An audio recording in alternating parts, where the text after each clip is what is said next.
City of Stevens Point Plan Commission meeting, recorded September 7, 2021.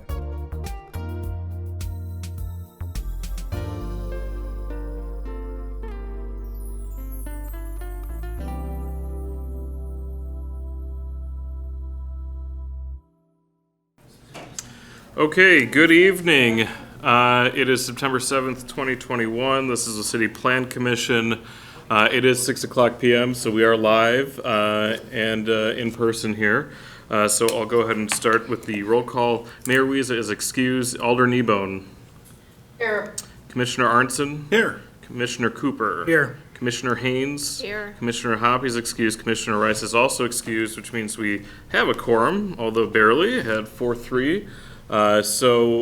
With the absence of Chair Wiesa, I will go ahead and go on to the next item, which is selection of a temporary chairperson for the September 7th, 2021 meeting of the City Plan Commission. Floor is open for nominations.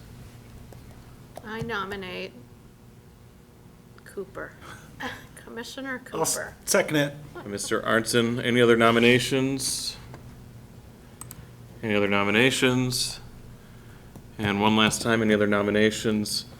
Seeing no more, all those in favor of appointing Commissioner Cooper as temporary chair, please say aye. Aye. Those opposed? Motion carries. Mr. Cooper, this is your problem now. Okay, thank you, I think. Okay, moving along to item number 3, report of the August 2nd, 2001 meeting of the City Plan Commission. Those minutes were provided. Director, anything? Nothing additional to add. I'd move to approve the minutes. Second. Motion by Commissioner Arntzen, seconded by Commissioner Haynes to approve as presented. Further discussion? Anything from the audience? All those in favor say aye. Aye. Aye. Aye. Opposed, say nay. Motion carries. Agenda item number 4, public hearing and action on a request from Heidi Oberstadt for a conditional use permit to construct a detached garage at 524 Buchald Avenue, parcel identified, using setback requirements of the traditional neighborhood overlay district, consistent with chapter 23.02, sub 1, sub H, sub 3. Director? Mr. Kuhn. All right, thank you, Commissioner. To construct an accessory structure here in the city, one of the requirements naturally are the setback requirements.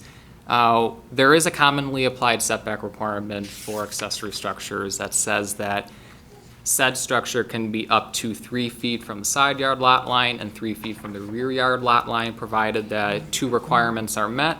The first of which that it's 10 feet away from the principal structure, primarily for fire separation reasons. The second of which is that it does not exceed 15 feet in height.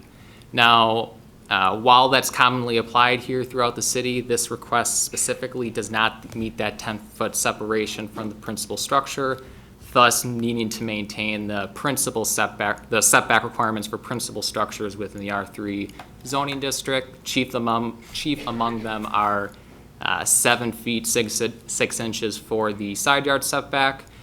Now, while the rear yard setback is met, the side yard setback that I just mentioned is not met for the principal structure.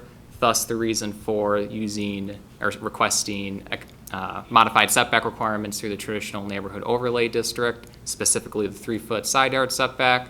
So the image on the left, you can see the existing condition of the structure. So the request is to raise the existing detached garage and build a 720 square foot structure that you can see on the right image on the screen. Staff has reviewed the request and would recommend approval subject to the conditions on the screen.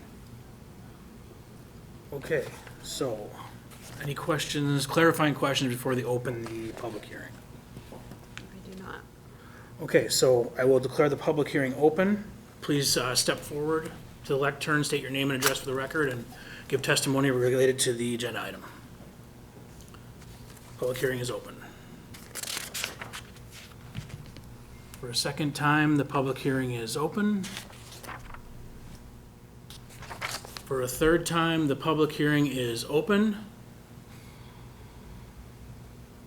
Seeing no one, I will declare the public hearing closed and bring it back to the commission. Mr. Chairman? Yes. There was a written correspondence from 507 6th Avenue, not objecting to the conditional use permit. Okay.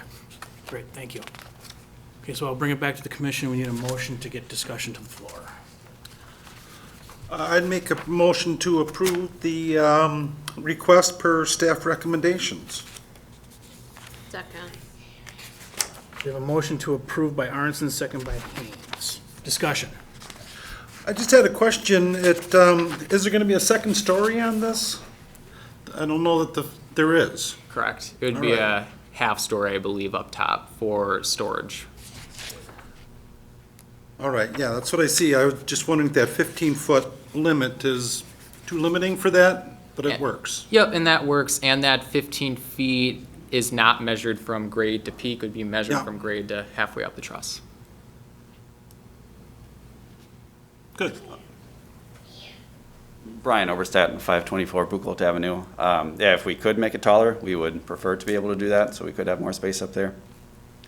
But my understanding is that that's not typical. Correct. Okay, thank you. Other discussion? Not for me. Anybody on Zoom? Okay, with that, I will call the question. So the motion is to approve as presented. All those in favor of the motion to approve, say aye. Aye. Opposed, say no. Motion carries. Agenda item 5, public hearing and action on a request from Ronald Walters for a conditional use permit to operate a daycare facility at 4701 Industrial Park Road, parcel identified, consistent with chapter 23.02, sub 3, sub A, sub 3, sub K. Mr. Kuhn? Thank you, Commissioner. So the current use of the structure on the subject property contains two uses. First of which is Celebration Church, second of which is Superior Roofing, utilizes the rear half of the structure for warehousing purposes. This request would entail using part of the existing church use of the building and converting it into a daycare facility. Now, our zoning code does dictate or does distinguish daycare uses by the amount of children that are being supervised. If it's 4 to 8 children being supervised, it's considered a family daycare center, which is a permitted use within all zoning districts outside of the Conservancy District. The second distinction would be a large group daycare center that provides care supervision for more than 8 children, and that varies from being a permitted to a conditional use. In this zoning district, the M2 heavy industrial, it is considered a conditional use. So staff has reviewed this request, and there have been site plans that have been submitted by the applicant and his team. So staff would recommend approval subject to the conditions shown on the screen. Okay, questions from the commission before we open the public hearing? Mary, I'm trying to look at the board. Sometimes I forget, so just wave your hand if I don't see it. Okay, nothing? All right, so we will now open the public hearing. Please step forward, say your name and address for the record, and give testimony on the agenda item. Public hearing is open.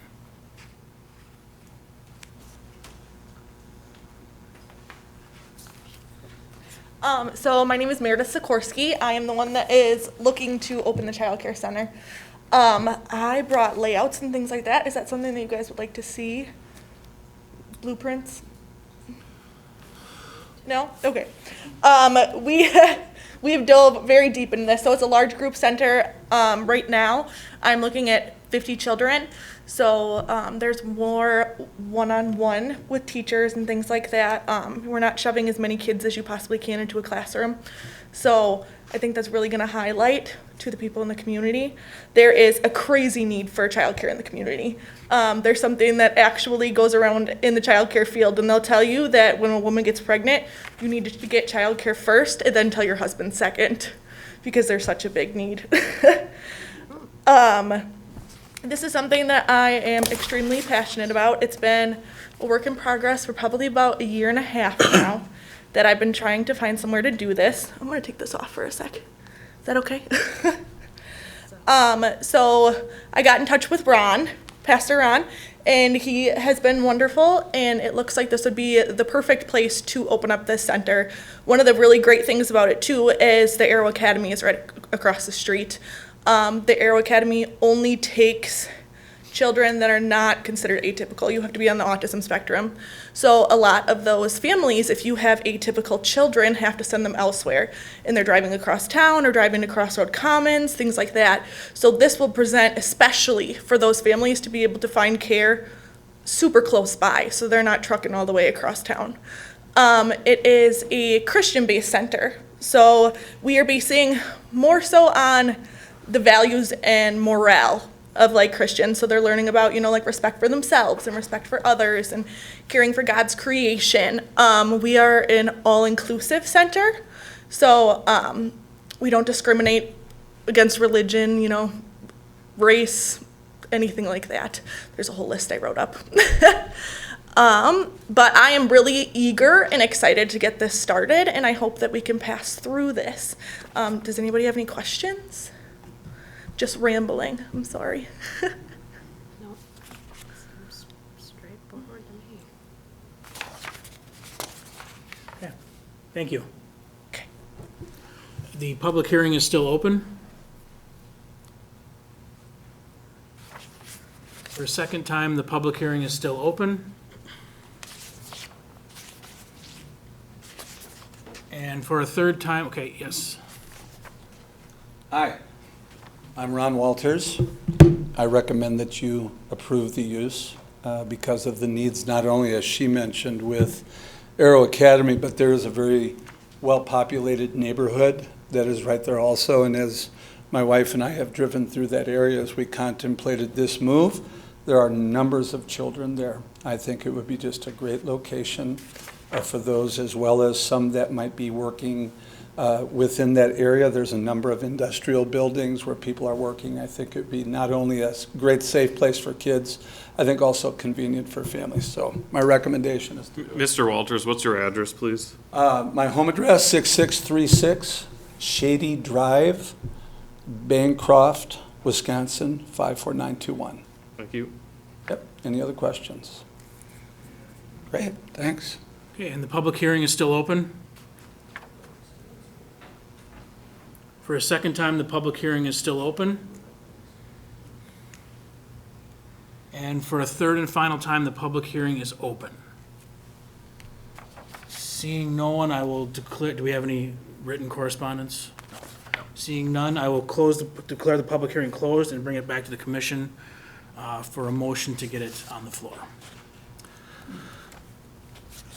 I'd make a motion to approve the request per staff recommendations. You have a second? Does Mary want a second? I'll second. Mary the second. Okay, discussion.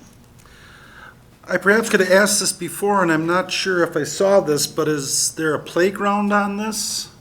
Yes, the playground's proposed to be located between the building and the sidewalk to the east of the building, so that little grassy strip between that second entrance to the building and that corresponding sidewalk, there would be a playground area proposed there. They're not going to use that field on the south side there? No, that would not be proposed at this time. And they're talking 50 kids or so? Correct. Doesn't seem very like a very big play area for them. Not that that's a consideration, I don't think. But is there anything curious about the use? You got 3 different uses in the building. One's a warehouse, one's a church, one's a daycare. Again, I don't know that I have any issue with that, but it struck me a little bit curious anyway. Sure. The facility's been used as a church and the warehouse for a few years now. So you don't necessarily have a conflict of uses there. The warehouse employees are going in, getting whatever equipment in pretty early in the morning and returning pretty late at night.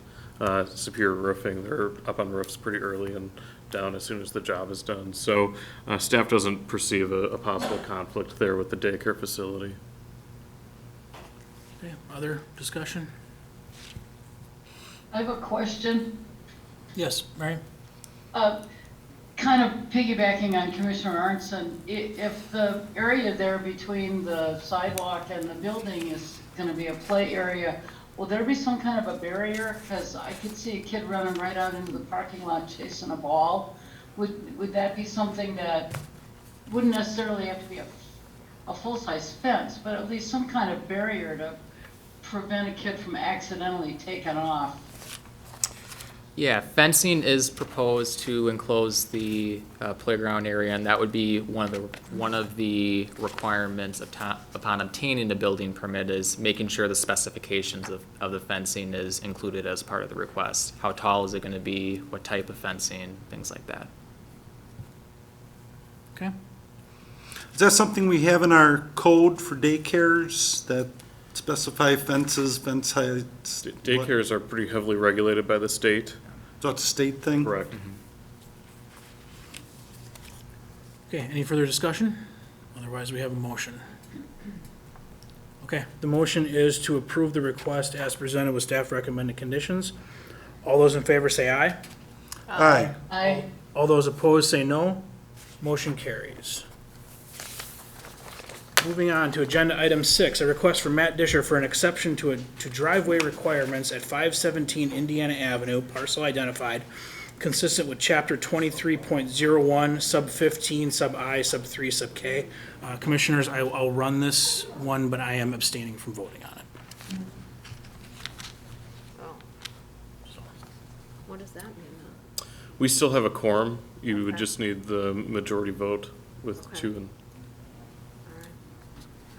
All right, so for this request, a few weeks ago, the applicant did present the proposed request, a permit application for expanding the existing driveway on the subject property. So the image on the screen here shows just a general overview of what the proposed driveway would look like, plus some of the findings of fact that staff derived upon reviewing the request. Now, upon review, there were two chief issues that does not meet current code requirements. The first of which is the width of the driveway at the property line. Our zoning code does state that at the lot line, driveways cannot exceed 24 feet in width. The second requirement is how far the driveway would extend beyond the front plane of the garage. The zoning code states that driveways have to run flush with the two front planes of the garage. Now, there is an exception to our zoning code that allows a maximum of 3 feet total that the driveway can extend amongst both sides of the driveway. As written in the zoning code, if there are certain standards of the driveway requirements that an applicant would like to deviate from, they are able to do so, similar to a variance process. However, this request goes through the Plan Commission and the Common Council instead of the Zoning Board of Appeals. So you can see those 4 standards of review are shown on the screen. So staff did thoroughly review the request subject to those 4 standards and would recommend denial for the 2 reasons stated in the packet. First of which, a literal application of the zoning code would not result in a practical difficulty or an unnecessary hardship to the property. Chief among them are that there are different ways to expand the driveway currently while still maintaining code requirements, such as adding a parking area alongside the garage or using that vehicle access area designation. The second of which would be the unique conditions to the subject property that does not exist that would render a hardship caused to the applicant under a literal interpretation of the code. And this is a case where, at least under staff's interpretation, there's nothing that's unique to the property themselves that would warrant constructing a driveway meeting code requirements infeasible, such as the width of the lot meets R2 zoning district requirements, the size of the lot does, the setback requirements for the house does meet current requirements. It is a conforming structure. So staff would recommend denial, and staff would be happy to take any questions. Otherwise, the applicant is here in person as well. Okay, commissioners will need a, clarify. Oh, can I have a? Do we need ask a motion question? first?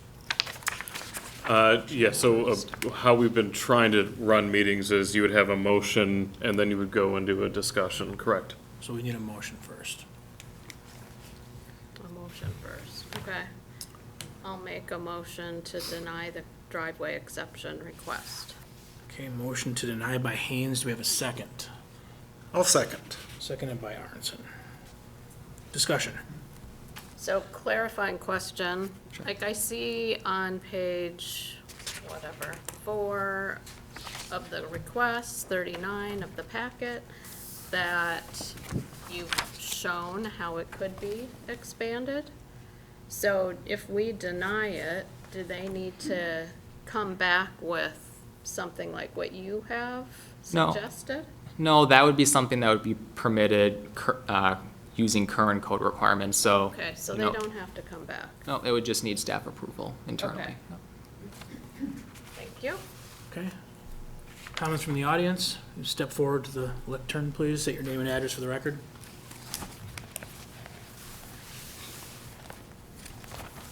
Matt Disher, 517 Indiana Avenue.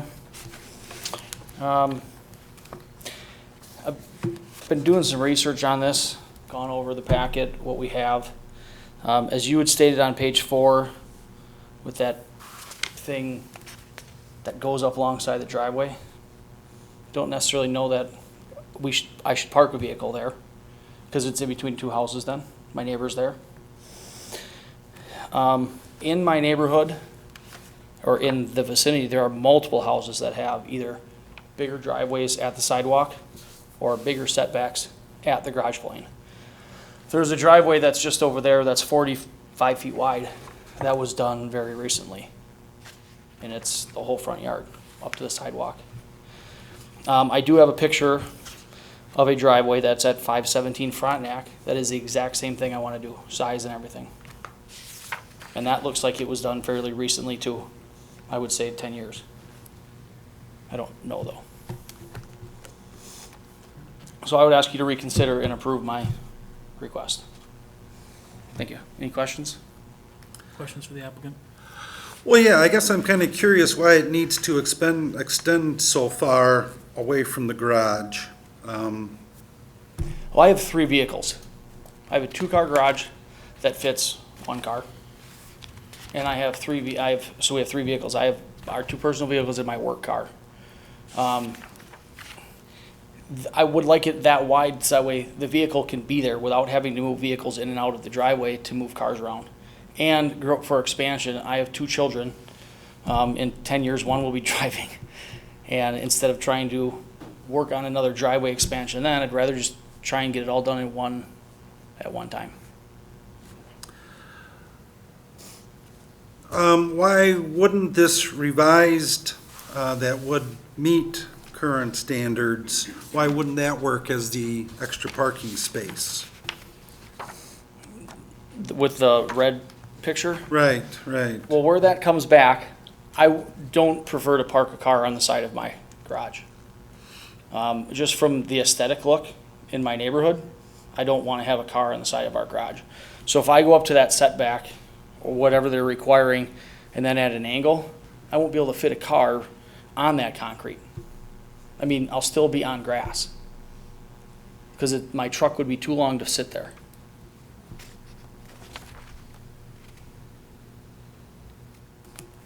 And then you just have a random chunk of grass that's there that's going to still get driven over and everything else. You have other questions for the applicant?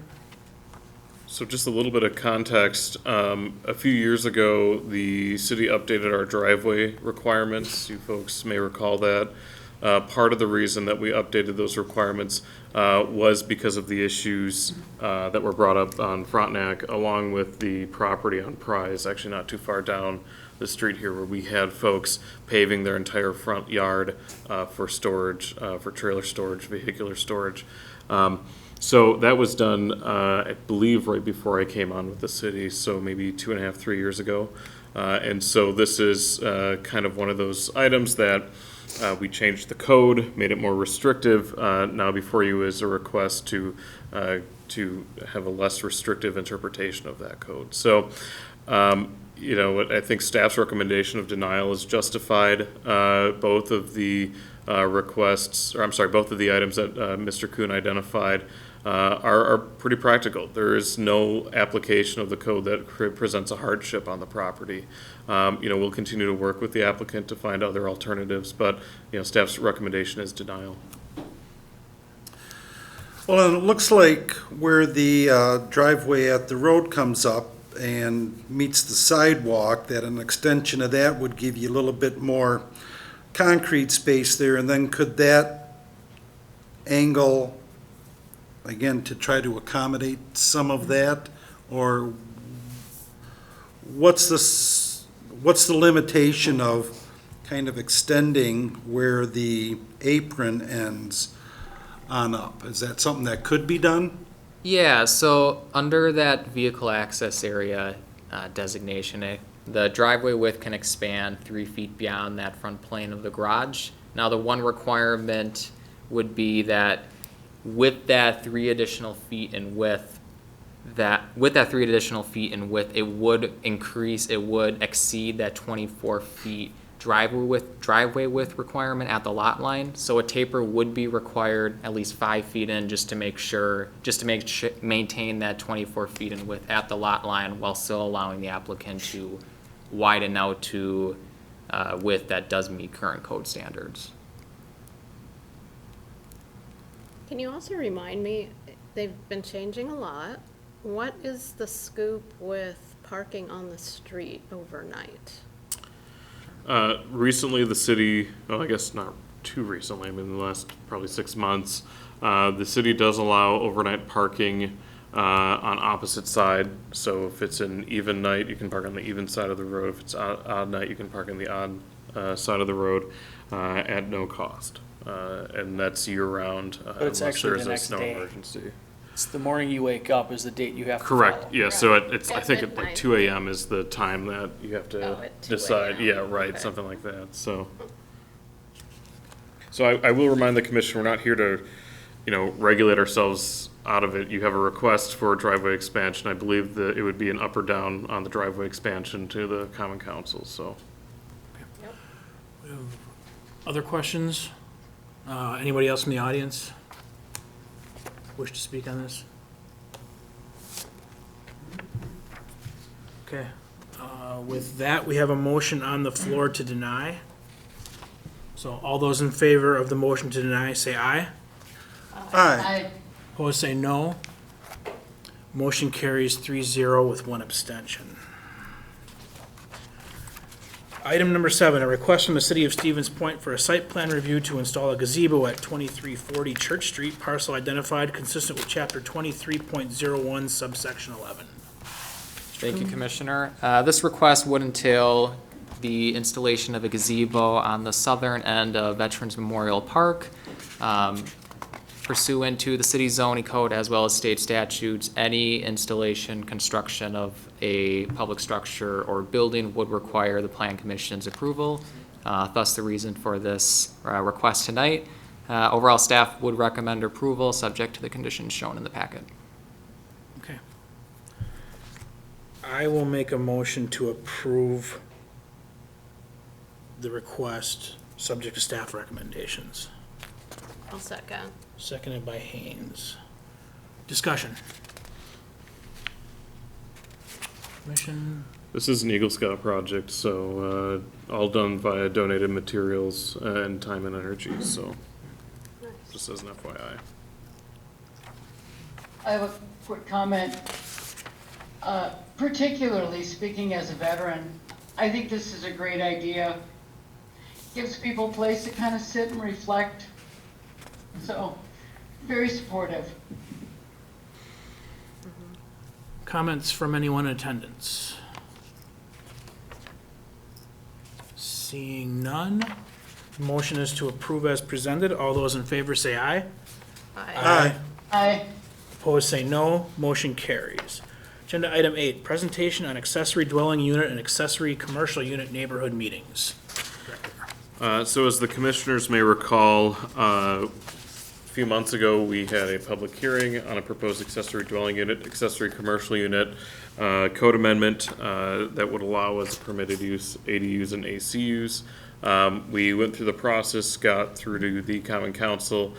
Common Council asked city staff to go into the neighborhoods and have some neighborhood meetings. So we've had meetings in 7 districts throughout the city. really a mixed bag. Some districts were very open to the idea, others were very against the idea. And so it truly wasn't a one-size-fits-all alternative. It was trying to work through and find some common ground that we could, provide this as an opportunity to residents throughout the city. So we're really not here to ask for any formal action tonight. This is more of an informational item. Allow the commission to provide any additional comment, but city staff will continue to work on a code amendment to bring back likely sometime this fall. But one thing we did hear, I think pretty consistently throughout those neighborhood meetings, was a request to make accessory dwelling units and accessory commercial units a conditional use as opposed to a permitted use. In the ordinance that was proposed, we did have ADUs and ACUs as a permitted use. And so allowing neighbors the opportunity to provide feedback through the public hearing process seemed to be pretty critical everywhere in the city, whether it was the urban core or our more suburban parts of the community. There was a lot of concern about setback requirements for accessory dwelling units, accessory commercial units. As the code is typically written right now, and we saw this a little earlier tonight, as long as you're 10 feet from a principal structure, you can be 3 feet from the side and rear lot lines. And so taking that information, obviously a lot of the neighbors had some concerns about privacy in backyards, things of that nature. Expanding those setback requirements to require essentially the same setbacks as a principal structure seemed to be something that resonated with some of those groups. There was a concern about the 6-month requirement. The person who's owns the property must reside in the principal structure for essentially 6 months. There was a lot of concern that didn't seem sufficient enough, so we did bump that, or we're going to propose bumping that to a 10-month minimum, and that's also seemed to be something that resonated with residents. I said reduced density minimums, so in the R3 zoning district, you could have done it on a 5,000 square foot lot. Obviously, there's a lot of concern there with how small some of our lots are, especially in districts 1, 3, 5, even 2. And so expanding that size area requirement from 5,000 to 10,000 square feet, especially in the R3 zoning district where 10,000 square feet is the minimum lot size requirement for a 2-family, also seemed to be something that we could get some consensus on. Also, an item that definitely came through in our conversations was prohibiting an ADU as a tourist rooming house, Airbnb, VRBO. There were a lot of concerns about neighborhood stability with having transient residents coming in and out through the Airbnb, VRBO process. We've talked a lot about the definition of family. Is it definition of family on the entire parcel, or is it in each living unit? As the code is currently written, if you have a duplex, you can have essentially 2 unrelated individuals in each duplex, which translates into 4 unrelated individuals per zoning law in the city. Did we want to restrict that? Did we want to expand that? And looking at those ways of addressing those concerns. And finally, the one that we've heard a lot about was the impervious surface requirements. As it was proposed previously, there was a 75% impervious surface maximum on lots. Especially in the core of the community where we have smaller lots, moderately sized homes, it becomes really challenging at that 75%, but also some concern about green space. So reducing that 75% impervious surface down to something a little bit more manageable also seemed to resonate with residents. So again, there's no formal action required tonight. This is just more of an informational update. I see a lot of residents here, particularly from District 8, that we had our highest attendance at that meeting. I will say probably 40 or 50 folks there. So I know we did have a couple folks that wanted to speak on this tonight. So I recommended the chair, if you are so inclined, allow those residents to speak. Sure. So if you have, like to speak on this topic, please go up to the lectern and state your name and address for the record.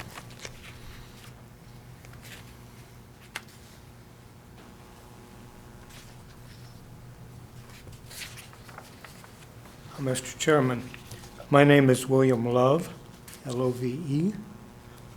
I live at 909 Ridge Road here in Stevens Point, and I am here to speak against the proposal or even a modification of the proposal. I read the report to the Plan Commission, and I particularly focused on this sentence, for which I congratulate staff. While there was no firm yes or no, the consensus from these meetings indicated that most neighborhoods were open, not asking for, open to the proposal. My wife and I have lived in our present home on Ridge Road for over 30 years. We have made improvements to our property in that time, and our neighbors have done the same. That character of property is important to us. We are affected not merely by what we've done, but what is happening in the neighborhood around us. Every change that I see proposed weakens the zoning standards for, let me face it, my home. I see no reason to do that. I see no reason to weaken the standards. But if we want to know what the consensus is, with respect to staff, I think you should hear that from an unbiased source. I am not unbiased. I'm biased, in fact, from the opposite, the bias of the staff. It's almost mealy-mouthed to say that most neighborhoods are open. Before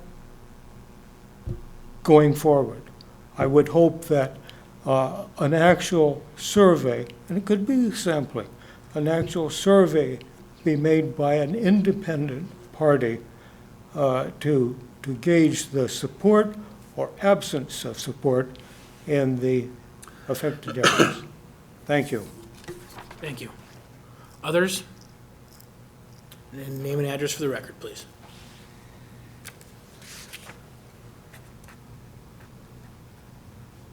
Ruth Piffner, 708 Ridge Road.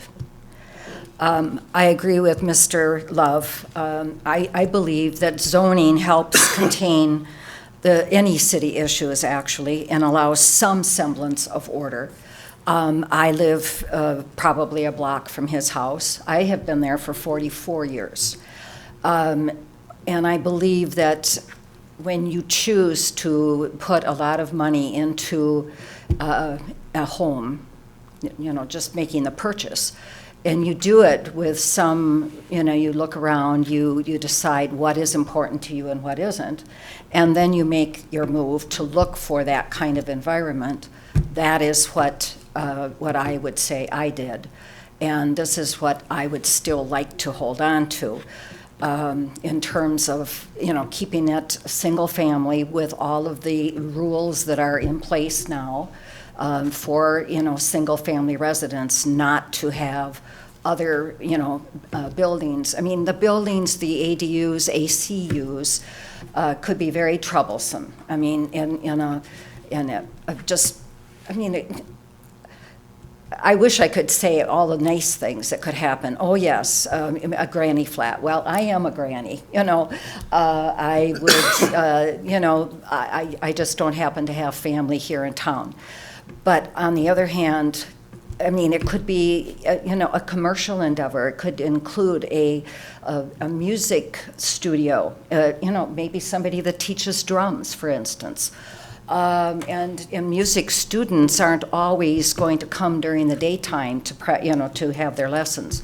I mean, there's so many different varieties of things that are out there that are troublesome to me.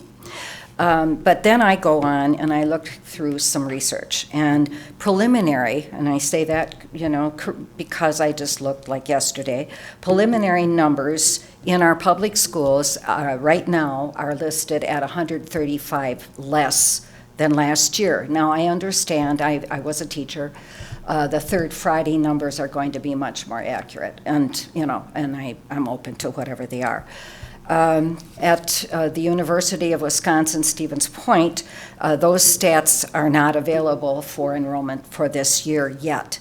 However, what I do know, because I did this research last winter, or this past winter, and that was that they had had 7 consecutive years of down enrollment.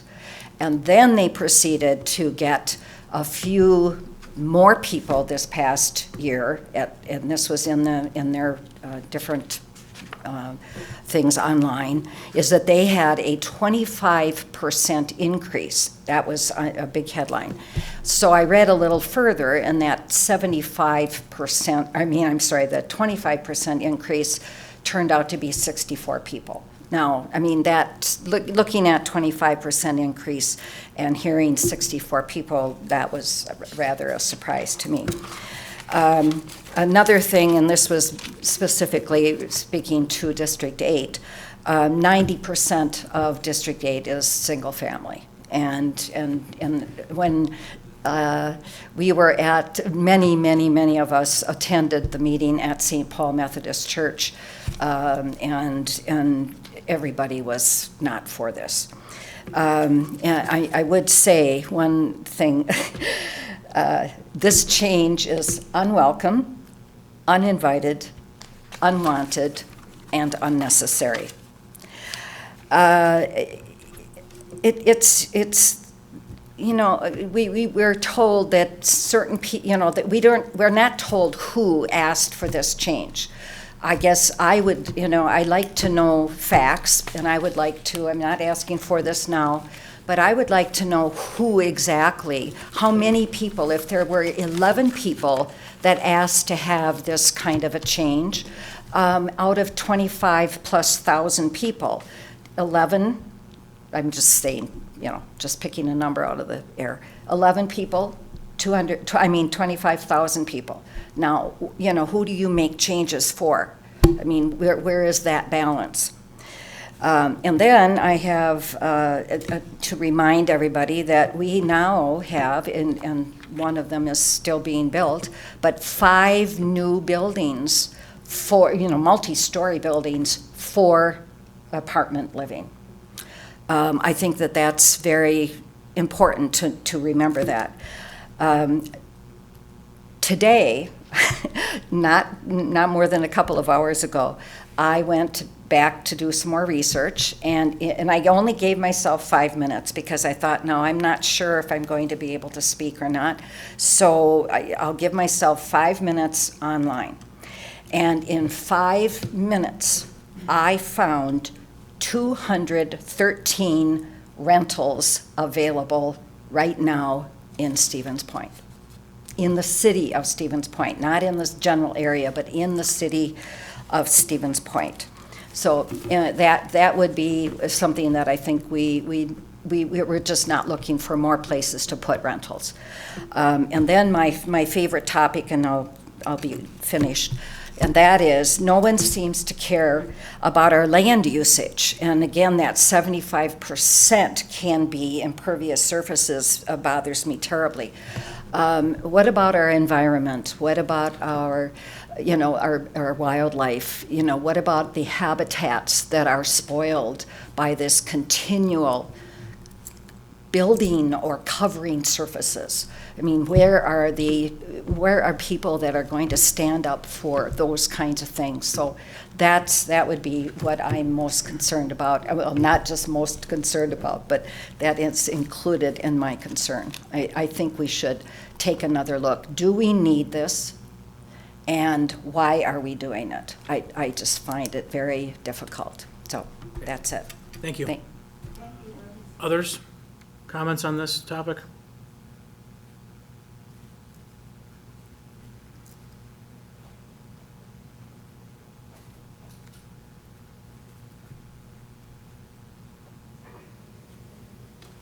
Thomas Lake, District 8, Alderperson, 500 St. Paul Street.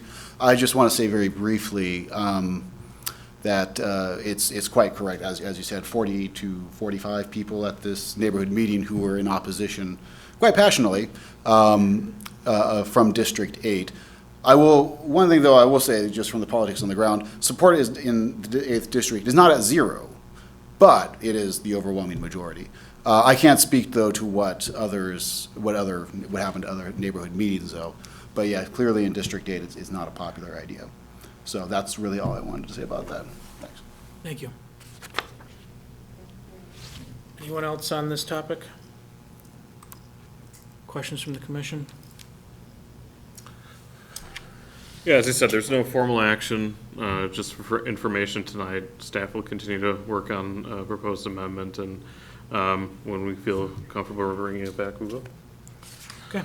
I guess I have a comment too, that there was a fair bit of support for these types of units in previous meetings, and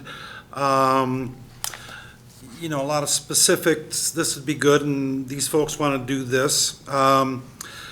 But there was also some concerns expressed, and similar to some of those voiced here this evening. And so I guess I commend staff and you guys looking into it, and maybe we do want to narrow down the conditions a bit more.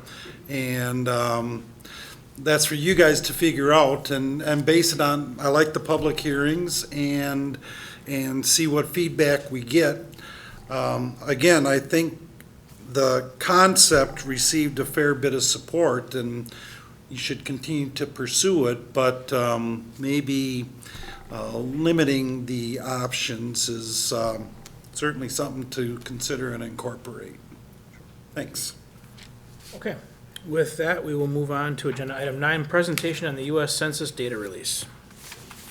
Director?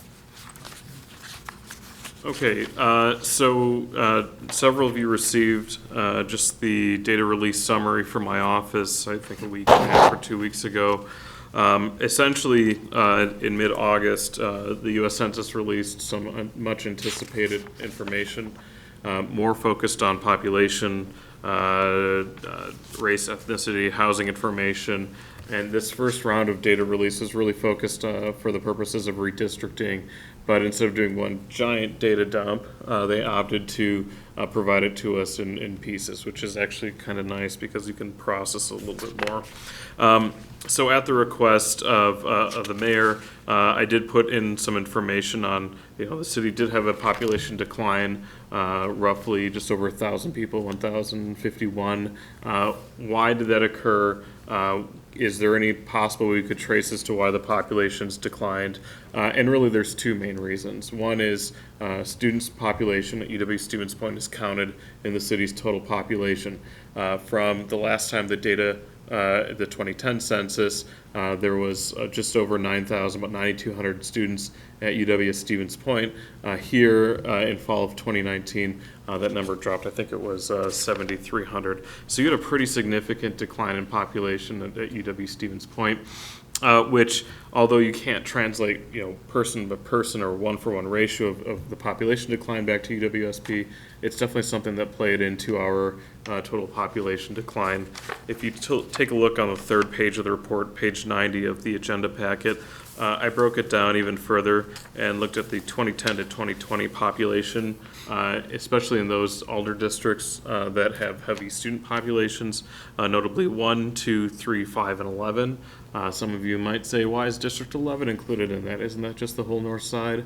Actually, almost half the dorms, or I'm sorry, residence halls at Stevens Point are included in District 11. So you can see clearly that those districts were impacted by the decline of student enrollment at Stevens Point. So that was the first main item. The second main item is we just haven't kept up with housing comparatively to the other communities in the core, most notably Village of Plover. There's a number of reasons for that. I think there's an argument to be made that the village incentivized single-family housing. The city's stance has been and should continue to be, we don't incentivize single-family housing. It's not good economic development policy. And I guess as long as I'm sitting in this chair, that'll be my stance on that specific item. So, but, you know, if you look into the future, what does 2020 and 2030 look like in the city of Stevens Point? As Ms. Piffner pointed out earlier, we have a number of buildings going up, apartments. We have quite the diversity in housing that's being constructed, affordable senior housing, both at the Berkshire. The Convent property is proposed to be affordable senior housing. The North Side Yard project, which is on Center Point Drive. Point Motel, hopefully, will be torn down this week and replaced with market rate apartments, new student housing. And so we have a pretty diverse housing opportunity here, and I think 2030, you know, we'll see where the population is. This is just a picture in time for the city of Stevens Point. So we did become more diverse in terms of race and ethnicity. You can see that the city's white population declined by about 10.5%. The city's Black and American Indian population increased, and then the two or more race, those who identified as two or more, also increased pretty significantly, and the Hispanic or Latino ethnicity. So in all, I think staff is very comfortable saying essentially Stevens Point's population is stable and more diverse than it was in 2010. So as more information comes out, we'll continue to provide some of this information in summary sheets, and we'll put it on the city's website for the general public to take a look at as well.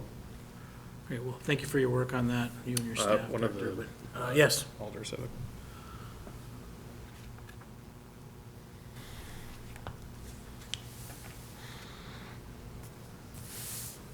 Thank you, Mr. Chair. Melissa Johnson, Alder District 5 and Council President.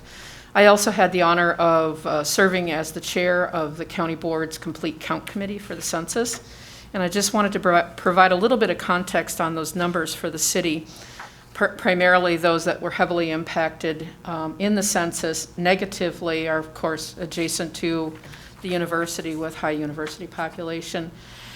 The census is wherever you're living on April 1st, that census day, that's where you are counted. If you recall, March 13th, 2020, we had a diaspora. And students left and went back to their homes with their parents. And as much as we worked, and we worked very closely with the university, trying to get the count to be accurate. In other words, those students should have been, many of them, now would it make up for 1,000? Maybe not. We worked very closely, but we were hearing anecdotally, oh, we already counted the kids at home. So we lost some of those quite potentially to that twist of fate, for lack of a better term, where the students left, many of them, because the university was going mostly virtual, and now they were counted in Chicago or Madison or the Twin Cities or Superior, wherever they had gone home to. So I think, you know, understanding the context of that 2020 census, we worked very hard trying to get those counts to be accurate and have the students reflected in Stevens Point where their mailing address was at on April 1st.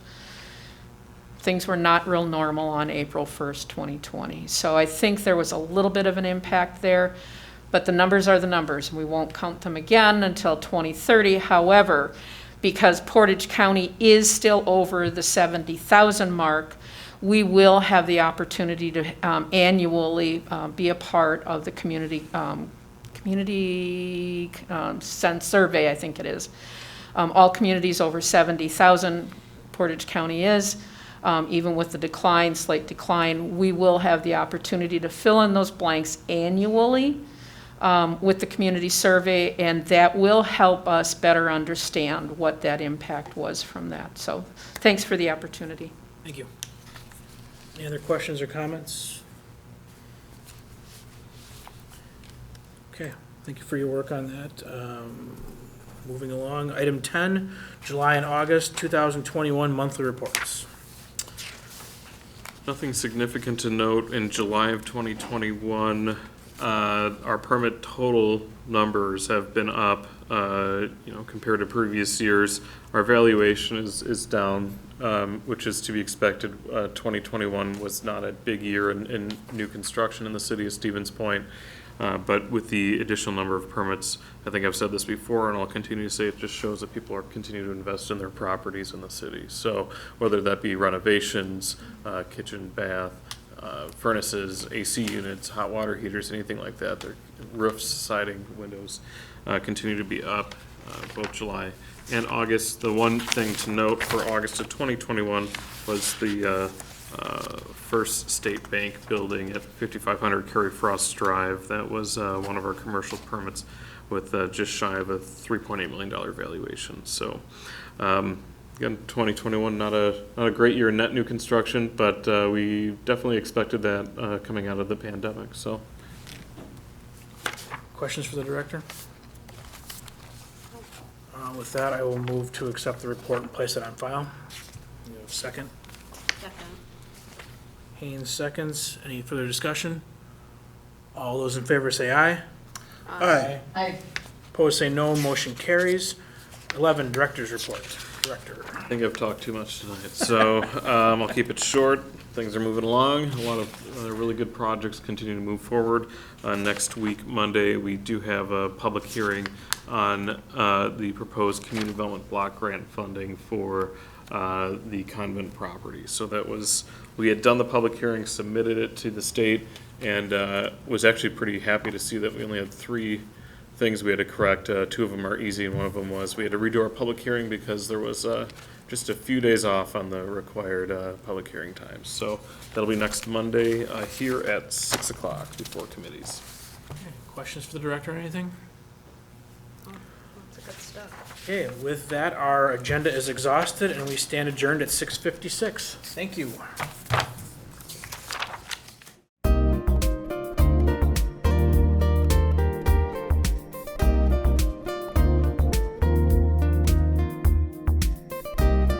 A video of this meeting is available for viewing on the city's website, stevenspoint.com/videos.